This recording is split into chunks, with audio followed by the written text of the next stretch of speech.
نحمده ونصلي على رسول الكريم أما بعد أعوذ بالله من الشيطان الرجيم بسم الله الرحمن الرحیم موتی سمجھ کے شان کریمی نے چن لیے موتی سمجھ کے شان کریمی نے چن لیے قطرے جو تھے میرے ہر دن فال کے آج کی اس بز میں روح روا جناب صدر اعلی وقار محترم اساتذہ کرام اور میرے عزیز ساتھیوں السلام علیکم. یہ میرے لیے بڑی سعادت کی بات ہے کہ آج میں جس موضوع کو لے کر آپ کے سامنے آئی ہوں وہ موضوع ہے اللہ کو راضی کرو وہی رب العالمین ہے. محترم سامعین، اگتے سورج کا پیام دیکھ اگتے سورج کا پیام دیکھ پھر وہ پرندوں کا ذکر عام دیکھ یہ گونجتی فضا میں آزاد ہے یہ گونجتی فضا میں آزاد ہے وہ مسجدوں میں نمازیوں کا قیام دیکھ. محترم سامعین، کتنا پیارا ہے وہ اللہ جو اپنے بندوں سے کتنی محبت کرتا ہے، کتنے گناہوں کو درگزر کرتا ہے. وہ اپنی مقدس کتاب میں فرماتا ہے کہ جس کا مفہوم عرض ہے اے میرے وہ بندوں جنہوں نے گناہ سے آسمان کی رسائی لے لی، میری رحمت سے مایوس اور نا امید نہ ہو. دیکھو میں غفور رحیم ہوں، میں نے اپنے عرش پر لکھ دیا کہ میرے غضب پر میری رحمت غالب ہے. دیکھ تو مجھے راضی کر لے، مجھے تیرے بہت سارے اعمال کی ضرورت نہیں، مجھے تیرے ہر جملہ کی مشقت سے بھی عزیز تیرا وہ آنسو ہے جو تیری آنکھ سے گرے فقط مکی کے سر کے برابر تیرا وہ ندامت کا آنسو مجھے دے دے. میں تجھ پر رحمت کے دریا روا کر دوں گا، تو مجھ کو راضی کر لے، ساری دنیا کی راضیت تیرے قدموں میں نچھاور کر دوں گا. محترم سامعین، ہر نبی کی شریعت نے، ہر نبی پر نازل مقدس کتابوں نے یہی پیغام دیا کہ اسے راضی کر لو، اسے راضی کر لو. دیکھو نوح علیہ السلام کیا کہتے ہیں، اے میری قوم تم اپنے رب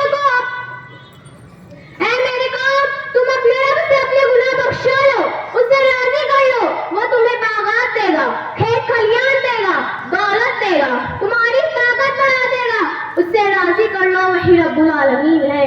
مگر افسوس صد افسوس آج ہم اسے چھوڑ کر لوگوں کی خوشامد میں مصروف ہیں، لوگوں کو راضی کرنے میں لگے ہیں. ایک مرتبہ موسیٰ علیہ السلام نے پوچھا، اے میرے رب تیرے راضی اور ناراض ہونے میں امتیاز کیا ہے؟ فرمایا، اگر میں ناراض ہوتا ہوں تو حکومت بیوقوفوں کو دے دیتا ہوں، دولت بخیل کو دے دیتا ہوں اور بارش بے موسم برساتا ہوں. محترم سامعین، کیا طائف کا واقعہ آپ کو یاد ہے جب وہاں کے شرعی نوجوان آپ صلی اللہ علیہ وسلم پر نوکیلے پتھر برسا رہے تھے، آسمان لرز رہا تھا، زمین کانپ رہی تھی، جوتیاں مبارک خون سے بھر گئی تھی. شکستہ حال آپ صلی اللہ علیہ وسلم ایک جگہ بیٹھے اللہ سے کہنے لگے، اے میرے رب یہ تو مجھے کن لوگوں کے حوالے کرتا ہے کہ جو میری باتیں سننا پسند نہیں کرتے، مگر اے میرے اللہ اگر تو مجھے سے راضی ہے تو مجھے کسی بھی چیز کی پرواہ نہیں.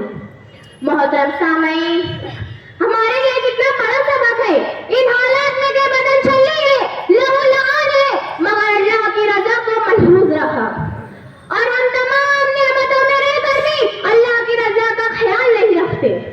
کہاں ہے ہماری حیا، کہاں ہے ہمارا ایمان؟ محترم سامعین، میں آج آپ سے یہ سوال پوچھتی ہوں کہ دور حاضر پہ ذرا نظر ڈالیے، سوچئے سوچئے سوچئے سوچ لیا تو کیا اب بھی وقت نہیں اسے راضی کرنے کا، اسے منانے کا؟ پلٹا اپنے رب کی طرف اور اسے راضی کر لو.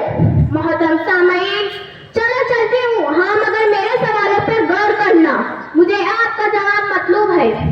پانی سے بھی مسلمان تیرا خون سستا، ہے پانی سے بھی مسلمان تیرا خون سستا، کیونکہ تیری روح میں اب رب نہیں بستا. اسے راضی کر لو وہی رب العالمین ہے، اسے راضی کر لو وہی رب العالمین ہے. نجات کا ہے صرف یہی رستہ، یہی رستہ، یہی رستہ. وآخر الدعوانا الحمدللہ رب العالمین. خدا حافظ. انعام دے. اس کے بعد نمبر 7